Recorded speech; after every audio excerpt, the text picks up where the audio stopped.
This is your Kick-Ass Life podcast, episode number 175 with guest Samantha Skelly. This is the Your Kick-Ass Life podcast with Andrea Owen, a no BS guide to self-help and badassery. Because ladies, let's face it, life's too short for it to not kick ass. And here's your host, the girl who serves it up straight with a side of crazy, Andrea Owen. Hey there, ass kickers. Welcome to another episode of the podcast. I am so glad you're here, as always. So incredibly grateful that you join me every week for this podcast. And I have an amazing conversation / interview to give you this week, and I'll get to that in just a second. And I'm recording this on October 16th, which is the anniversary of my father's death. And it's a really gray, cloudy day.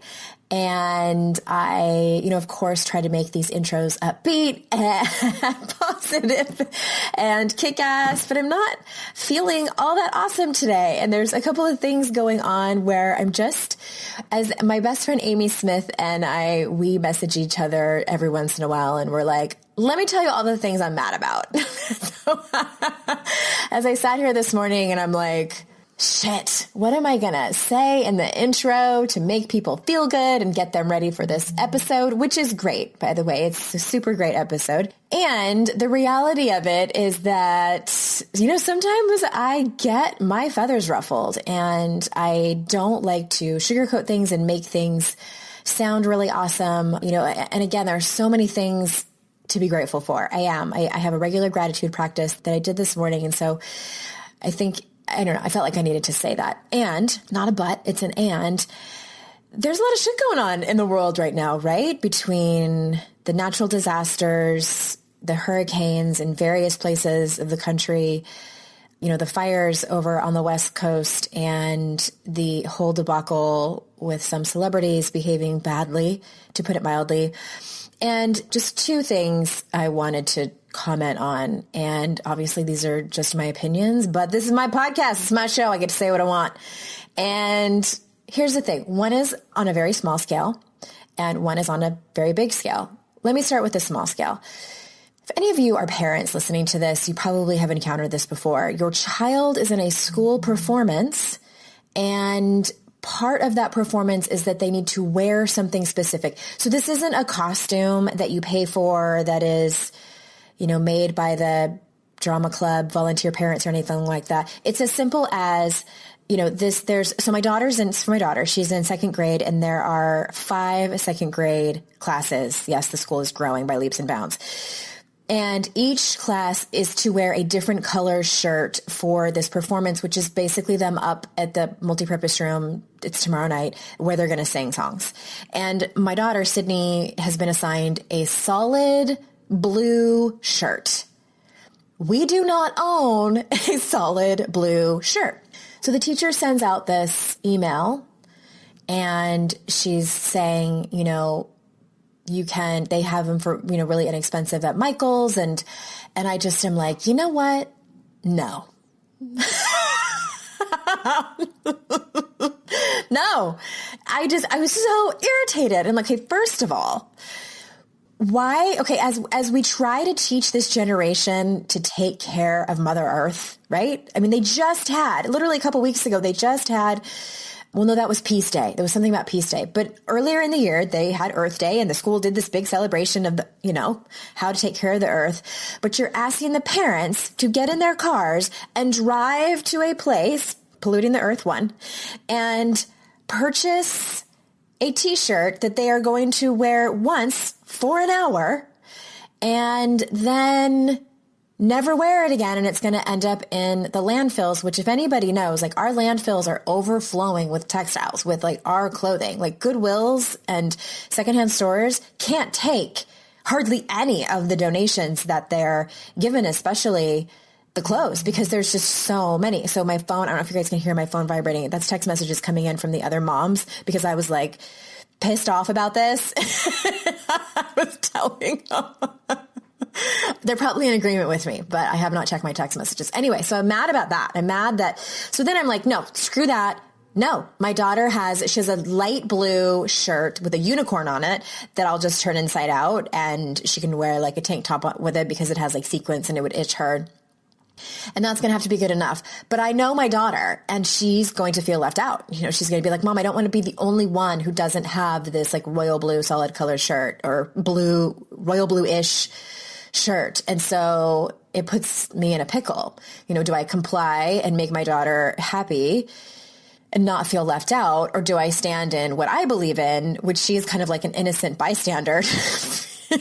Like there's kind of, it's a no-win situation. So I think what I'm going to do is I'm going to write, of course I'm going to write a letter. I'm going to write a letter to the principal, and I'm going to copy the teacher.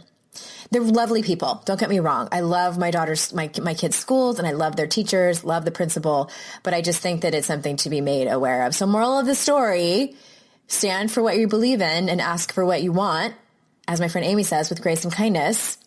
Might not turn out the way that I want it, but I want my voice to be heard. I think, I think it's important is what I'm trying to say. The other thing is this whole thing you might have seen it going around on Facebook with Harvey Weinstein debacle. So I don't know if you've seen this or not. It depends on maybe the circles that you run in. A lot of my Facebook friends are progressive and probably very liberal. It's a little bit of an echo chamber, not totally, but a little bit. And basically what's going around, and by the time this podcast episode comes out next week, maybe it will have sort of dwindled away, but it's typing the status "Me Too" on Facebook, and it's to show that you've ever been sexually harassed or assaulted so we can see how many women this has happened to. I'm going to read to you what I wrote on Facebook because I think it's better that I do that than just start like going off about it. Here's what I said. And this is, if you follow my public posts on Facebook, you probably saw it. I'm going to go out on a limb and say most women, the majority of women have at least been harassed in some way or another in an inappropriate way. But the thing I'm the most furious and confused by is, where are the men in all of this? Why aren't more men stepping forward and saying, this isn't okay? The actors, the NASCAR guys, the pro athletes, the regular everyday Joes. I hear Ben Affleck say, we need to protect our wives and daughters, blah, blah, blah. No, we need you to speak out and encourage all your bros to speak out about how it's not okay to sexually assault and harass women. But I think I get it. If you protect us and tell all the men folk to protect us, we as women make you the hero, and you keep the power, and patriarchy lives on while we women remain humiliated and ashamed. If we get to the root of the problem and by some miracle gain equal footing and put a stop to all of this, well, then the power is equal. And then I went into a story. God, this is just one of many stories that I have.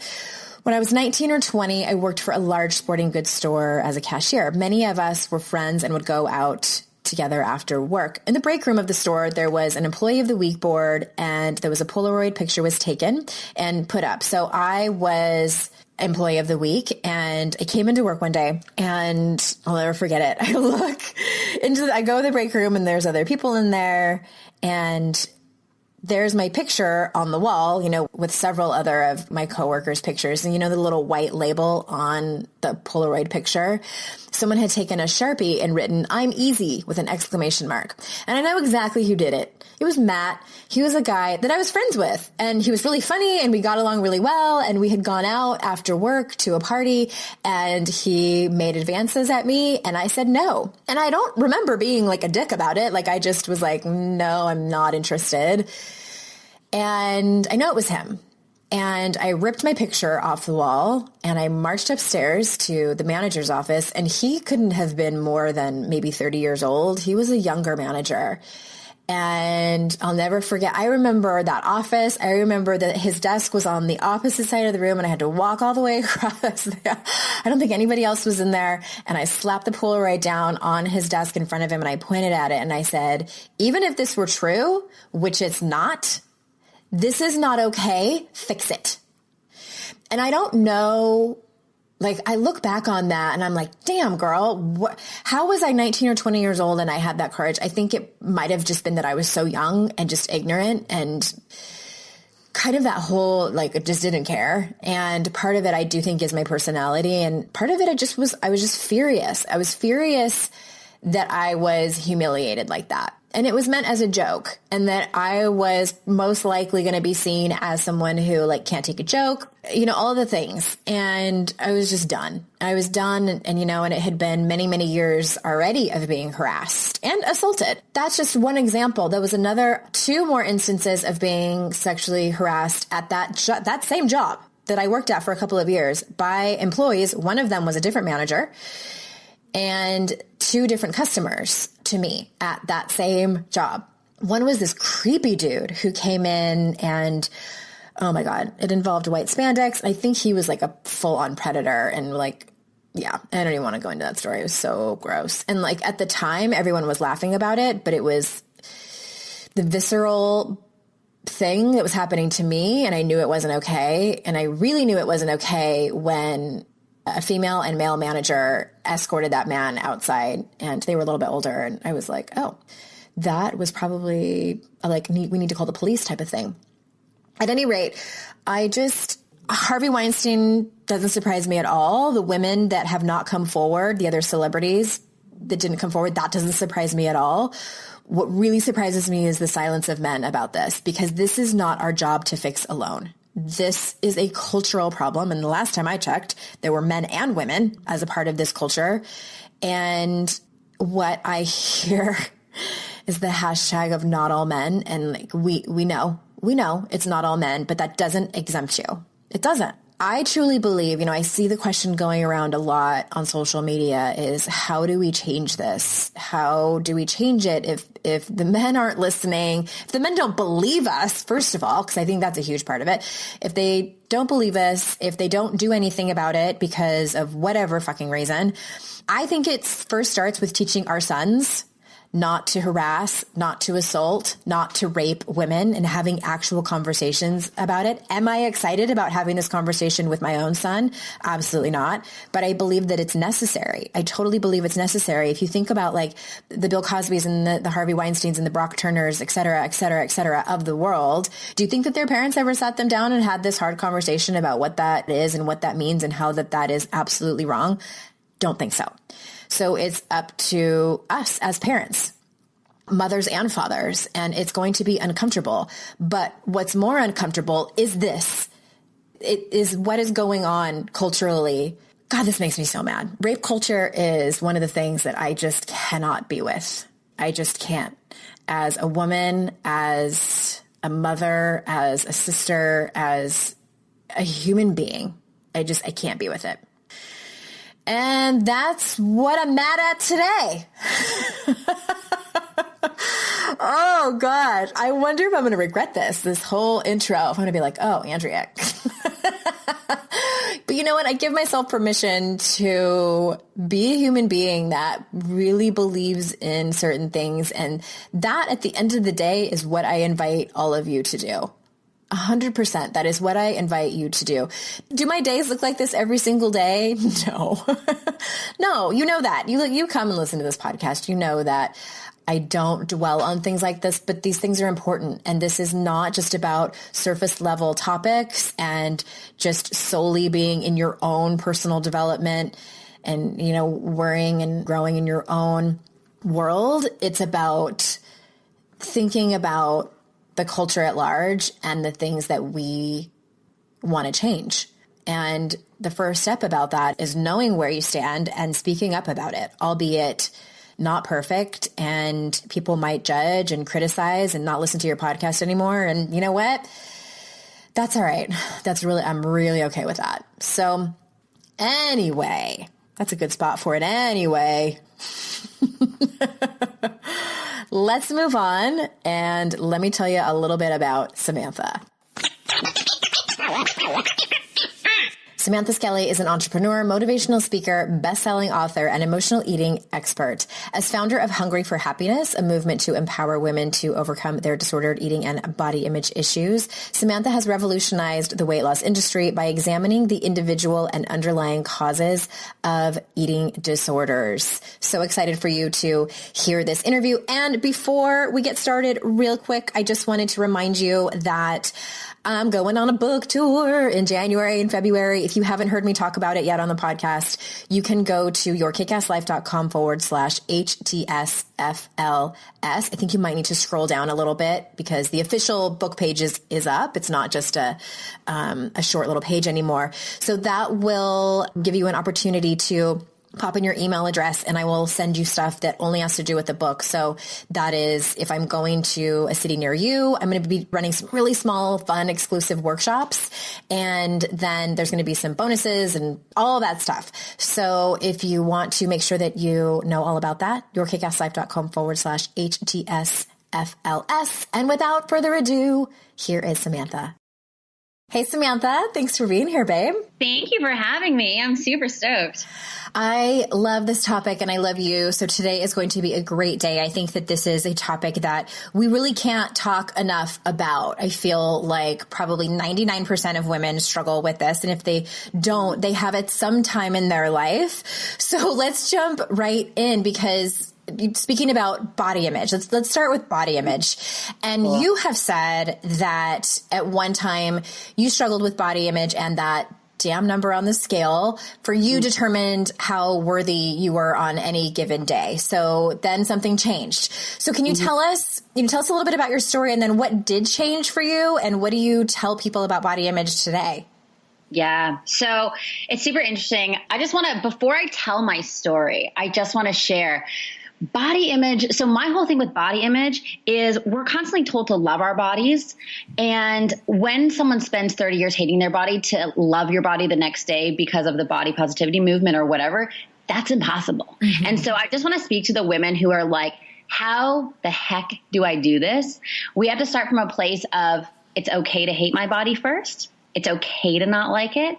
Then we can gain acceptance and traction to then learn to love our bodies. And I'm sure we'll get to that later in the interview. But as far as like my journey through that, it was super complicated. Like I'm sure most women's their bodies and food are. It's like, what is this? Why am I in this body? And why can't I figure out how to love it? I was a dancer and an actress when I was a child actress and a dancer when I was growing up. And so the majority of my childhood was spent either on a stage in tight clothing or in front of the camera with all eyes on me. And so, I mean, body image or like how my body looks was a big focus. And it didn't manifest into disordered eating or self-confidence things or any of that until I was actually 18. So when I was younger, whether I was just suppressing it or, I wasn't acknowledging it or it didn't yet, manifest in behavioral change, I consumed it, but the behaviors of the kind of like self-violence started when I was 18. So I decided, I'm just going to stop acting. I'm going to stop dancing. I just want to figure out like what else there is to life besides like being in a studio for, 30 hours a week. And so I was like, Mom, Dad, I'm not going to university. I want to create my education through traveling. And so I was like, I'm going to travel for 4 years and just learn about the world and learn about me. And so I packed a suitcase, 18 years old, jumped on a plane, moved to Australia. And I got to Australia, and within a week of being there, I was like, who am I? What am I doing here? Like, what is my significance? It was like I'd lost my identity. I'm like, no one knows who I am. No one knows, I don't know who I am. And so for me, finding that was through controlling my food. And I'm like, as long as I can keep the body that I have, then I'm fine. Then I feel like, quote unquote, safe. And so that was like the start of I call it my diet depression days, where I was on over 50 diets in less than 4 years. I just had no idea how to eat like a normal person, hated my body, even though I was literally the same size I am now, if not smaller. And I hated my body. I felt like I was, 300 pounds. It was crazy. My stress response is flight naturally. So like, I didn't want to look in mirrors and I didn't want to, try on clothes and I didn't want to acknowledge that I even had a body. And I spent like all of my time up in my head, obsessing over food, obsessing over exercise. If I ate too many calories the day before, I would like work harder at the gym the next day. It it was exhausting. Like I spent 80% of my entire existence just like obsessing over this ridiculous food and body thing. So after 4 years of that, I was living in England, in London. And at the time I was a personal trainer, which is totally messed up. Because on one hand, I'm telling people how to be happy and healthy. And then behind the scenes, I'm like, a disaster with the relationship to my body and to food. And so I just felt completely out of alignment. And I'm like, people are not coming to see me because they need help with diet and exercise. They're coming to see me because they have no idea how to love themselves. And that includes me. And so I ended up getting deported from London because I overstayed my visa. So they kicked me out, which was the best thing that ever happened to me. It was horrible at the time. I moved back to Vancouver and I was like, I need to figure this thing out. Like I need to figure out these behaviors. Like I literally can't live like this anymore. And so I spent the next 3.5 years of my life just really digging into like, what's going on? Like, what am I actually hungry for? What is this deficit in my body? Why am I struggling so hard to love myself? Why can't I accept what is? And so after going to see like a lot of like mentors and coaches and counselors and energy healers, I began to realize that I just blocked myself so much from loving myself and loving my body. And I was making it extremely difficult on myself. I was looking at the world in complete black and white, and there was no area for gray at all.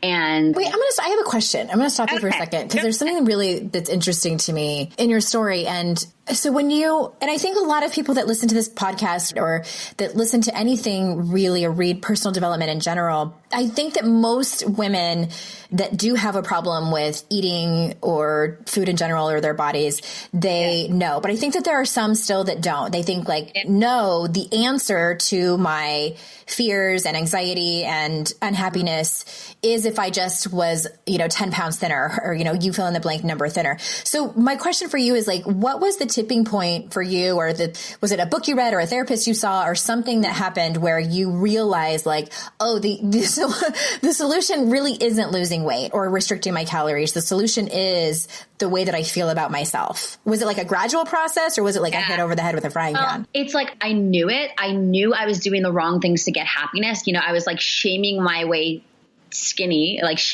I was trying to shame my way to happiness. I like logically knew that I was doing the wrong thing. But what was the moment where I was like, I need to cut this out is when my girlfriend, she's like, can we go for a walk? And I remember it like it was yesterday. She took me for a walk and she's like, Sam, everyone knows what you're doing. Like everyone knows how much you're struggling. Like just admit it to yourself so you can start healing. And I was like, it was almost like she gave me a permission slip, because for those women listening who are struggling with this, it's super shameful. We don't want to tell anyone. We don't want to tell our husbands and our girlfriends or our mothers. And so I logically knew I was doing the wrong thing by trying to shame my way there. But it had to take like someone who knew me and loved me to be like, hey, cut this out. Like you're only killing yourself. So that's interesting. I had a similar situation because very similar story. Like I knew, for me, it was sort of, I had a kind of on again, off again relationship with my eating disorder. And during probably the worst on again part of it, I knew that the behaviors that I was engaging in were bad for me. I was very much in denial that they probably could have killed me if I kept going with them, but I didn't care.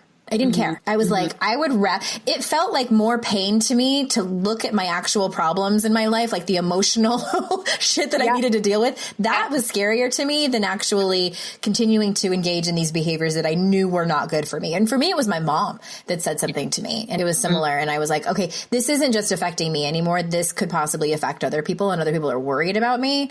So yeah, similar story. I just was really curious about that. I think there's many layers of it for people, like when they do finally get to that place where they're ready to do the work and just like lay down the gauntlet. Yeah. So that's why I was curious about that. Yeah. And like to your point, the thing that stops people the most is they're terrified of feeling pain. Right. So we live in a world where whether it's physical pain or emotional pain, we're constantly trying to get rid of it. Right. So whatever, when we were younger, our mothers would be like, just stop crying. Just stop crying.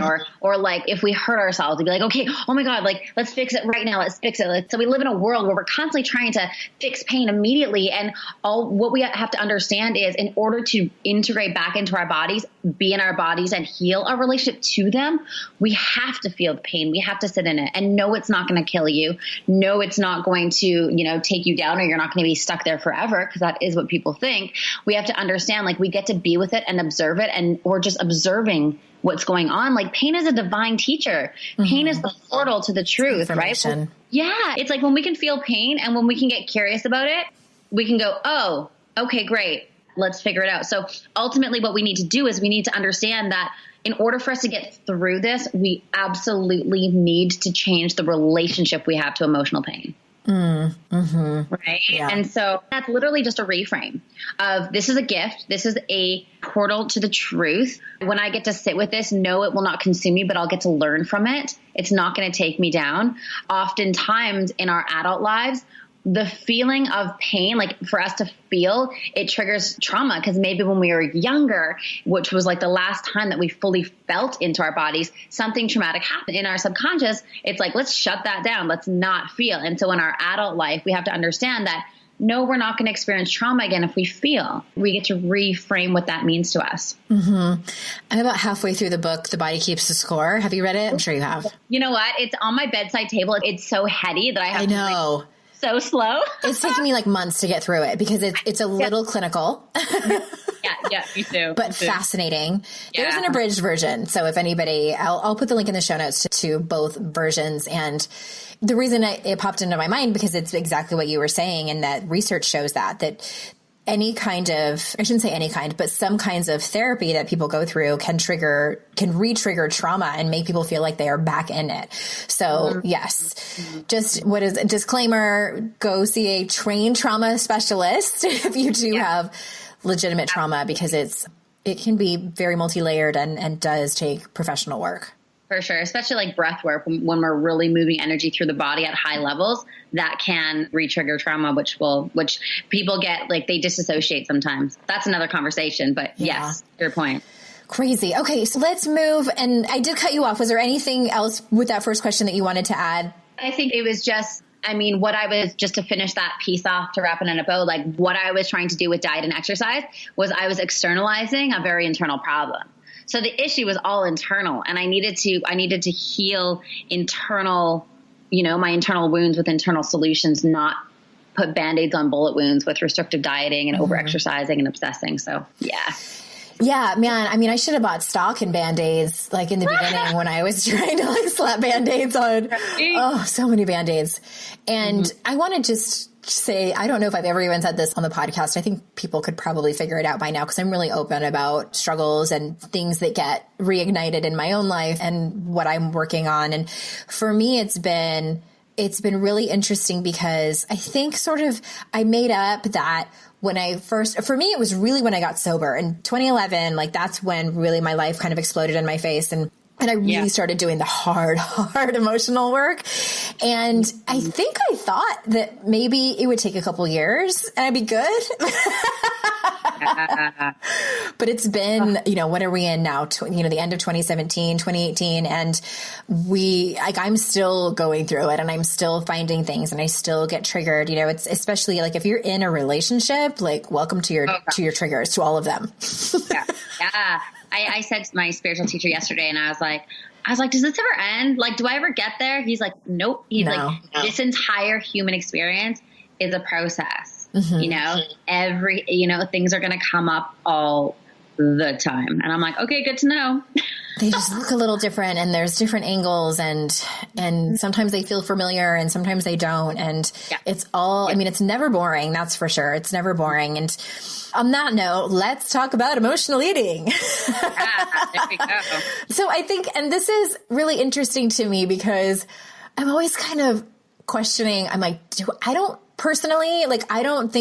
know if I've ever had a problem emotional eating. I don't know. I think maybe I'm just in denial about it. But I think that for me, I had a similar story to you, that it was just massive restricting. Like there were good foods and there were bad foods. And then when I was feeling really sad or lonely, then I would eat the bad foods. You know what I mean? I'm using air quotes over here. So I think my question for you is, how can we recognize we are eating emotionally, and what can we do about it? So it's the intentionality behind the consumption. So when we get home from work and we're stressed out and it's like, oh, I just need a relief, right? It's like there's emotion in our body that we don't want to feel into, or we don't have the tools to feel into. And so we want to shut it down. We want to numb it out. And so it's like, I need a release. Like I need like a breath, right? And so what food does is it does that exact thing for a very short amount of time until we have like the onset of guilt and shame. And so, I mean, there is no good foods and bad foods, right? It's like what I get my clients to do is like, we go from a state of like having good foods and bad foods, and then we go completely to like neutrality around food. Then we can start to like respect food and use food for like pleasure in a very responsible way.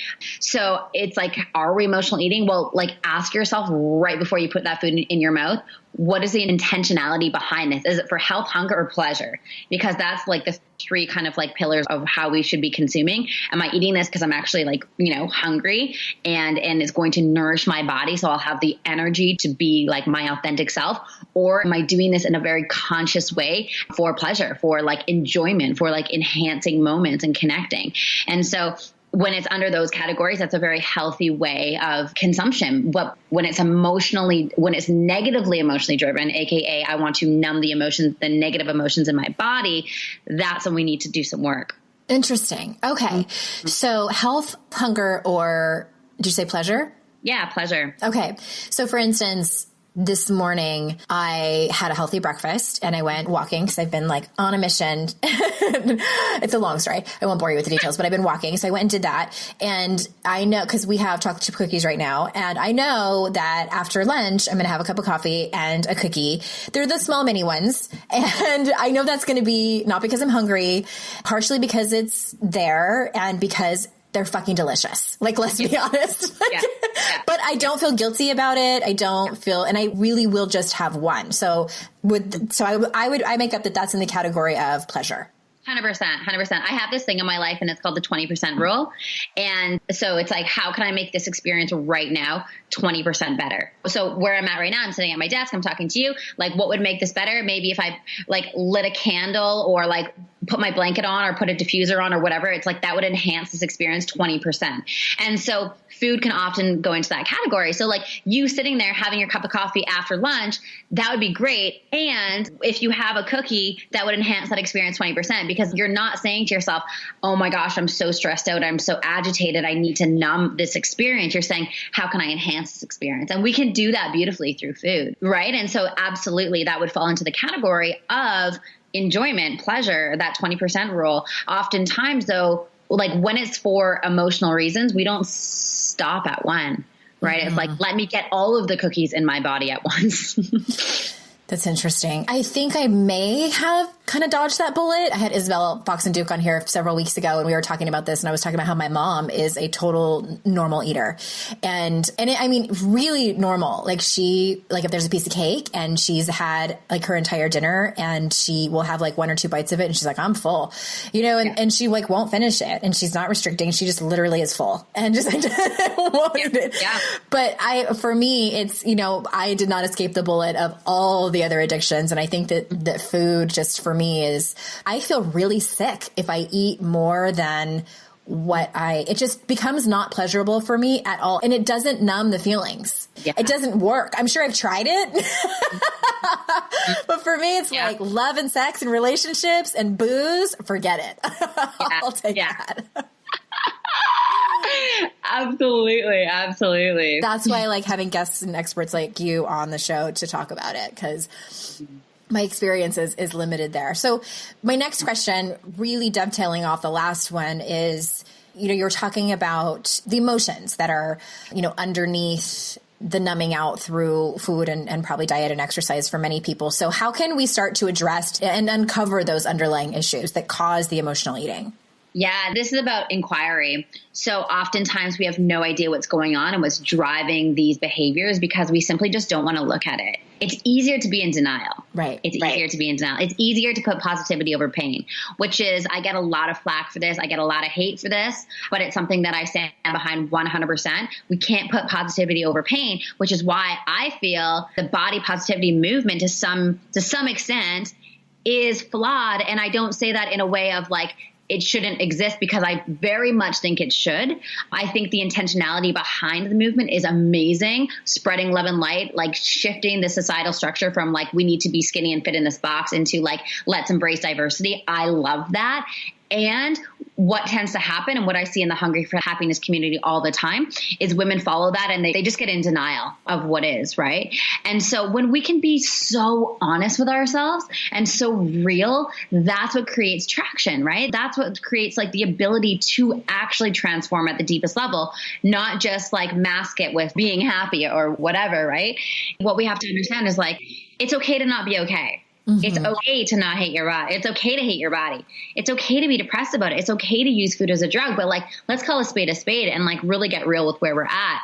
And that truly is the first part of any transformation when it comes to emotional eating, binge eating, body image issues, any of that kind of stuff. It's like, okay, cool. Where are we at right now? What's the current situation, right? It's like, think about it as like your finances. How can you grow your financial wealth or the health of your wealth without knowing how much you've got already and mm-hmm. where your money's going, right? And so it's really about like, cool, let me sit down and like, let me not associate my self-worth with where I'm at, but let me just have a clear idea of where I'm at. And when we get to that place, then we can go, okay, well, I understand that I'm using every piece of food that goes in my mouth as a drug. Okay, well, cool. Let's start there. And so it's truly just about like understanding that we can look at this stuff without it taking us over. You know, we can mm-hmm. look at this like we have to look at this stuff. We get to look at this stuff for us to actually transform. We're interrupting this podcast episode to tell you a little bit about one of our sponsors, RX Bar. They sent me a variety pack of their bars. They were sitting on the counter, and my husband and my son got into them first before I even had a chance to. When I did, definitely my favorite is the chocolate coconut. I was pleasantly surprised how they tasted, because you look at the ingredients, it is simply eggs, almonds, cashews, and coconut. And I was like, oh, okay, we'll see. But it was absolutely, definitely my favorite. My husband and son liked the peanut butter chocolate the best. Turns out real food ingredients actually taste really good. Whether you like sweet or savory, chocolate or fruit flavors, there's an RX bar for you. They come in 11 delicious flavor varieties. They are gluten-free, soy-free, dairy-free, no added sugar, no artificial colors, artificial flavors, preservatives, or fillers, which is great for us because my son is gluten intolerant. So I was very happy to see that they were gluten-free. For 25% off your first order, visit rxbar.com/YKAL and enter the promo code YKAL at checkout. Interesting. Okay. So when you talked about, you said that a lot of times people are in denial. Like, what is common that some people are in denial about who are nervous about starting this work? Yeah. It's the fact that they are super uncomfortable in their bodies. They hate their bodies. And they don't know how to admit that. You know, they don't know how to just be okay with that. And so that's what it is, really. It's like, it's either like, I'm going to get overly positive about it, or I'm just going to ignore it altogether and pretend I don't even have a body, right? Mm-hmm. And so there's this beautiful space in the middle where we don't have to listen to anyone but ourselves. You know, because on one hand, we have the weight loss industry telling us that we need to lose weight. And on the other hand, we have body positivity, things like that, telling us that we're fine the way that we are, which to some extent is very true. We're left in the middle, a little bit untethered, like, well, what do I do? And it really all comes down to personal responsibility and personal choice.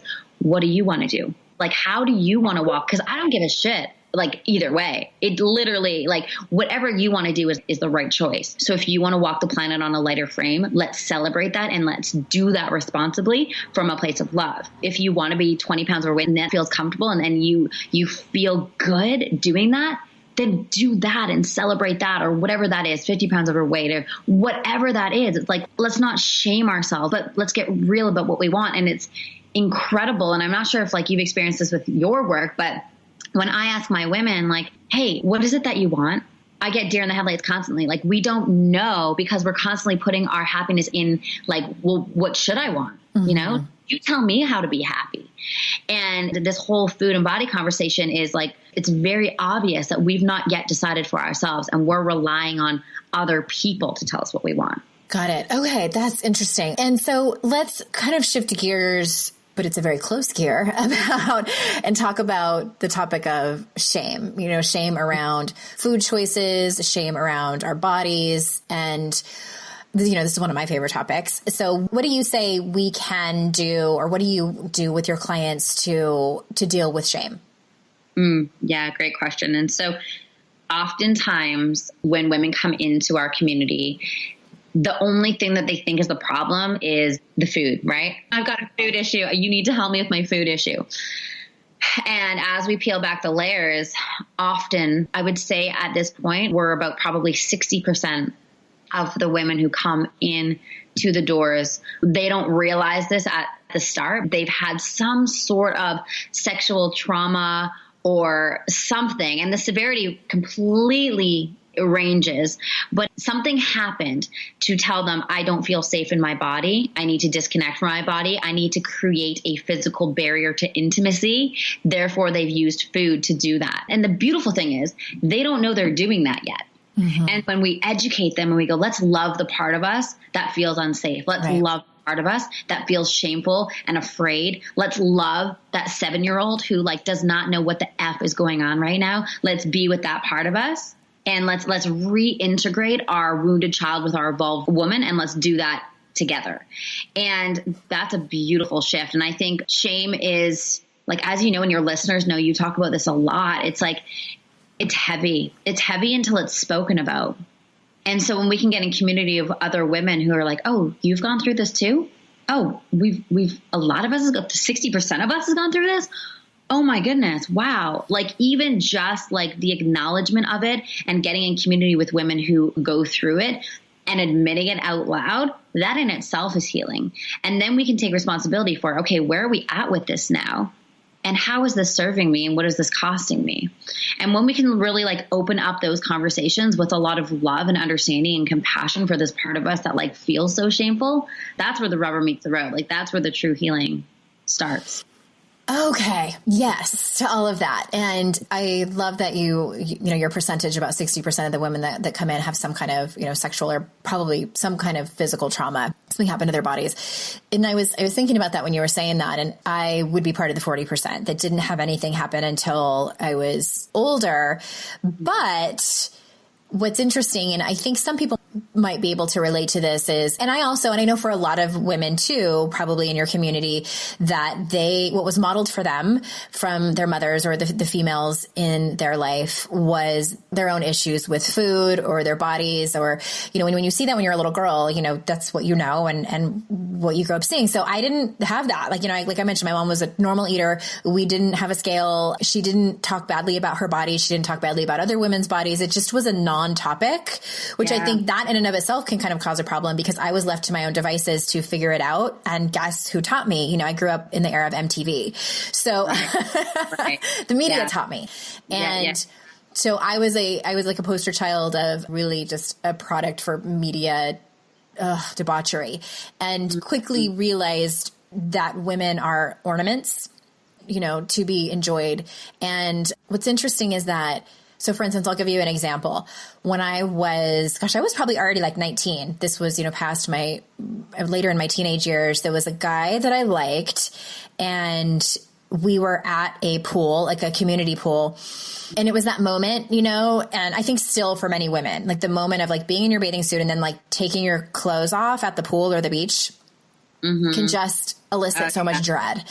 And I remember he was already in the pool with his buddy, and I was there with one of my girlfriends. I'm like, oh my God, okay. So I take my bathing suit off and I'm in a 2-piece, and I turn around to face the pool, and he's staring at me and giving me the up and down with his eyes. And I remember feeling so I can't even put into words, just shame and embarrassment and just gross, just really, really gross. And I don't remember the exact comments that he made, but it was comments of approval, but they were very delayed. And it was just, the whole thing was just so disgusting. A few months after that, that guy went on to date rape me, which is a whole nother story. I think I've told the story here on the podcast, but it's another story for another time, to which I totally for 20 years chalked up to as being my fault. So when I went to do Brené's certification in 2014, that story story actually came tumbling out as like a huge source of shame and trauma for that happening. And so it's interesting that these things can happen to us that maybe even decades later, we don't realize have impacted our own body image. And like I was mentioning, like, I don't necessarily think food has been an issue for me, but body image has been a huge issue for me. And it's interesting. I think everyone's story is the details are going to look different, but I think at the end of the day, the underlying feeling and emotion around it is feeling unsafe, like you said, and feeling, I think for many women, is feeling like you're on display and you're doing it wrong, or that your body is wrong, and feeling ashamed about it. But I think for a lot of us, it's like not being able to really put your finger on what you're exactly ashamed about. It's just for existing. Yeah. Yeah. That's so true. That's so true. I think and this is where the self-inquiry piece comes in, right? It's like, if I can take time and really get clear on what do I feel shameful about now? Because to your point, right? Someone could say something to us on the playground when we were 6 years old. And that one comment can grow and grow and anchor in our blueprint and grow and grow and go to the point where we're like, oh, I've created such a case for the fact that I should feel shameful, but there's no reason now to feel that. Yeah. And so, that self-inquiry piece of just taking responsibility, moving from identification of I am this to, oh, this is something that exists in me and I have the power to shift, when we can be in that place and go oh, is there a reasonable, is there a legit reason why I feel this right now? If we don't do the inquiry on it, it just exists in our body, unmonitored. Right. And I think that too, that happened to me when I was 19. So that was 1994. That was so long ago, but it's still as I was telling that story, Sam, seriously, I just realized my hands are clenched and my palms are sweating. So for me, those kind of inquiries, I also have my clients and myself do a body check. Is something physiologically happening to you? And if so, then, I mean, if we're going to talk about brain science, those neural pathways have been created, and that is, trauma being reignited. And I think I wanted to tell that story because I think what happens for many of us is we have stories like that and we kind of poo-poo them, and I'm like, I was 19 years old. It was just some dumb boy who was a dick, and he was a total douche. He really was. And it shouldn't be that big of a deal. It really, oh, Andrea, just get over it, and we do that to ourselves. And I think that it doesn't work. Obviously. No. Yeah, absolutely. It's oh, that was so long ago, or that doesn't matter. Don't give him so much power. Don't give him so much power. Exactly. And it's we're really robbing ourselves of an opportunity to truly heal that part of us. If we even think back to it and it ignites any sort of emotional response, there's work to do there. Yeah. I would add to that any kind of physical response too, because in the shame work that I'm trained in, we spend a decent amount of time learning, because it's unique for every person. It's similar for most people. Most people feel shame in their bellies or their chest, and some people have tingling in their armpits. And it's important to know those physiological responses so that when it's happening, because when you don't know that it's happening, you just kind of take it for granted, like a fish being in water, doesn't know that they're actually in water.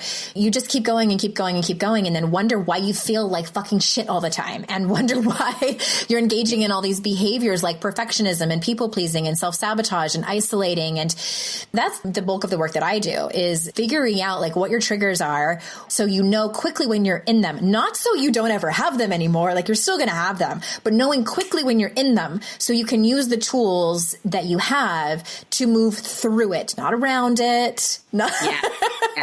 Yes. Absolutely. Absolutely. I have one more question for you that does sort of correspond to what we're talking about right now. And that's the whole concept of being in your body. And I know you use that term a lot, which I'm sure it's a big part of your work, having been a dancer and things like that. So what does that mean, first of all? Because I think a lot of women have a hard time sort of wrapping their head around what that is. And what are some things that we can practice to be in our bodies or be in tune with our bodies? Absolutely. So the majority of the women that I work with are, kind of high achieving perfectionists. We're completely I have none of those types of women that listen to this podcast. So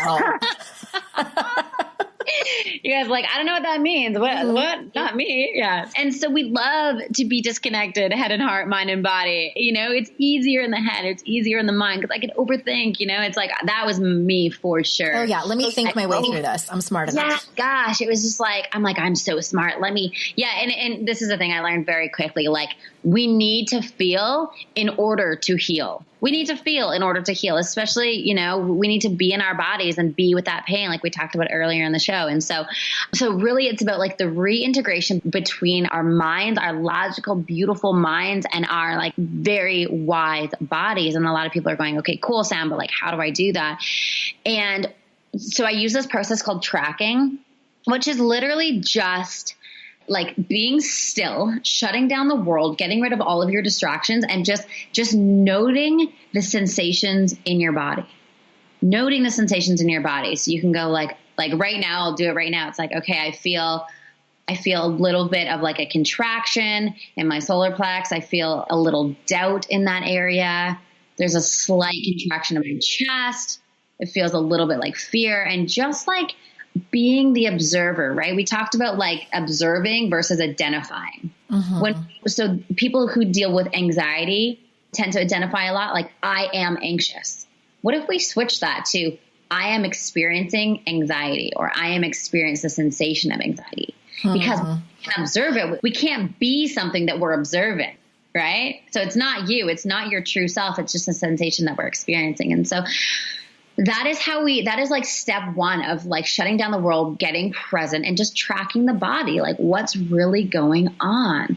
And I encourage everyone listening, even if you're doing this while I'm talking, your mind is going to want to make meaning around every single sensation, right? I call that sensation association. And so the body gives us a sensation. The mind's like, let me put that in a box. Let me put that. Put a label on it.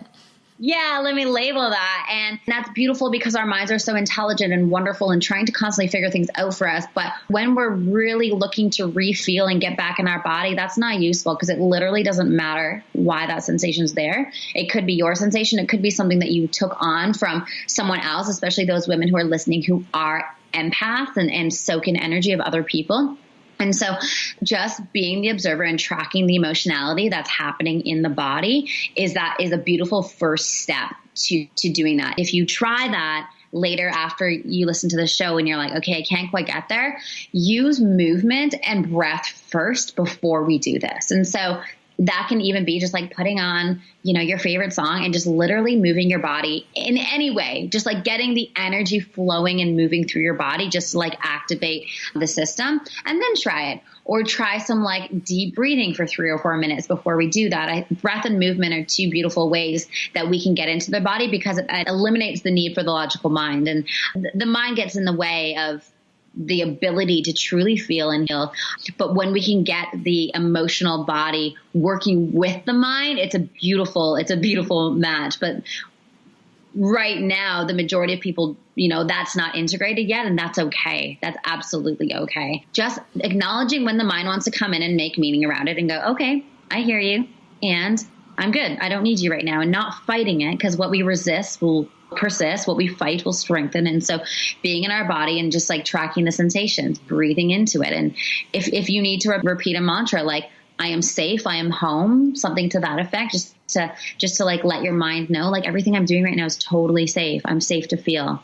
That's a beautiful first step to like the reintegration of feeling. I love that. I actually didn't realize that I was even doing that. I do that when I have anxiety. So I was diagnosed with severe anxiety disorder in 2003 and have been successfully off medication for about a decade now. And it's been interesting. I had a hard time when I was pregnant, but yeah, that's what I do is like, I notice that it's happening because before it would just breed panic for me. And then I would just let it like take me away. And I know, people with clinical anxiety, it's complicated. It can be complicated for many people. And I'm not saying like, do this and you'll be healed. This is just what worked for me of many, many years of struggling. But it is a little bit like cognitive behavioral therapy. It's noticing that you're in it and just breathing through it. And I use mantras. They're really helpful for me. But I think what you're kind of pointing to is a term that is used in psychology called over-identification. And that's the concept of overthinking everything that's going on with you and like, am I doing this? Is this good? Is this bad? Is this right? What do I call this? I need a name for this thing that's happening. And I know I'm with you. Like, overachiever, like I want to do it. I want to do it right. I want to do personal development beautifully. And it's not always like that. Gosh, I know. It's like, it's so funny being a recovering perfectionist myself. It's like, I noticed that tendency coming in, that thread of like, if I'm going to do this, it's got to be perfect, and it's still there. It's like my mask of perfectionism is super sneaky. She like sneaks up in times where I'm like, are you serious? You're still here? Mm-hmm. Okay, come on in. I'll welcome you in, but I'm not going to like give in to your neediness, Yeah, mine, I've come a long way with my house and like being clean when people come over. So I know before I used to be just like, oh my God, even the guy that's like going to fix the heater, I would like clean up and now I don't even say excuse the mess. Like sometimes I do. Sometimes I say like, excuse the mess, but we live here. And most of the time I don't even say that. I'm like, it's not that bad. It's really not. It's not like there's like piles of dog shit all over the house, which, like there's just not. I have 2 kids and a dog. It's not going to be perfect. Yeah. It's so interesting. It's like, I always say polishing a turd. Why do we feel the need to polish turds constantly, right? When everybody has turds, yeah. Let's be okay. Let's be okay with the messy, right? It was funny. I'll tell a quick story. I was at the car wash and I was like in line for the car wash the other day. And I live in California, so like there's so much dust and I've got a white SUV, so it gets dusty within like 5 minutes. And then I go to the beach every morning, so I'm always like tracking sand in my car. And I was like, he's like, do you want a car wash? I'm like, yeah. He's like, interior or exterior? I was like, oh, just the exterior is fine. Even though the interior totally needed it. It was like, that was a moment where I was like, why am I doing this? Like, I'm getting a car wash to prove to everyone that I've got a shiny car, even though it's like a filthy disaster inside the car. Like, what the fuck? It's a great metaphor. Right? It's like, come on, Sam. Like, just be okay with the mess or do it for you, Yeah, perfect. Well, anyone who's, I'm sure, so curious to know more about you and your work, all the links are in the show notes. You guys know that by now if you're regular listeners, and we will throw in links to those books that we talked about as well. And I encourage everybody to go over to Samantha's site and get to know her more and the things that she offers. Thank you so much for being here. It's been such a great conversation. Oh, welcome. Thank you so much for having me. And thank you, as always, listeners, for listening and being here with me in this little portion of the internet every week. And until next time, I will see you out in cyberspace. Bye-bye. Hey, ass kickers, you know what would help me out so much if you left a rating and review for this podcast. Your Kick-Ass Life podcast will always be free to you, and to help me get more awesome guests and to spread the word, it helps tremendously if you leave a rating and a review. Now, they don't particularly make this super easy to do, so I'll help you out a little. If you're in iTunes and you're on your phone, when you are in the podcast app, you need to search for Your Kick-Ass Life podcast. I know, even if you're subscribed, this is how you do it. So when you search for it and you see it come up, click on the cover art, then towards the top where it says reviews, click that, scroll down a tiny little bit, and then click write a review. Stitcher is a bit easier if you're on Android. The easiest way I found to do this is to type into Google, Stitcher.com, Your Kick-Ass Life, and voila, my podcast should pop up as the first link. Scroll down and click write a review. That's it. Thank you so very much. You have no idea how much it helps me when you do that. All right. I'll see you next time. Bye-bye.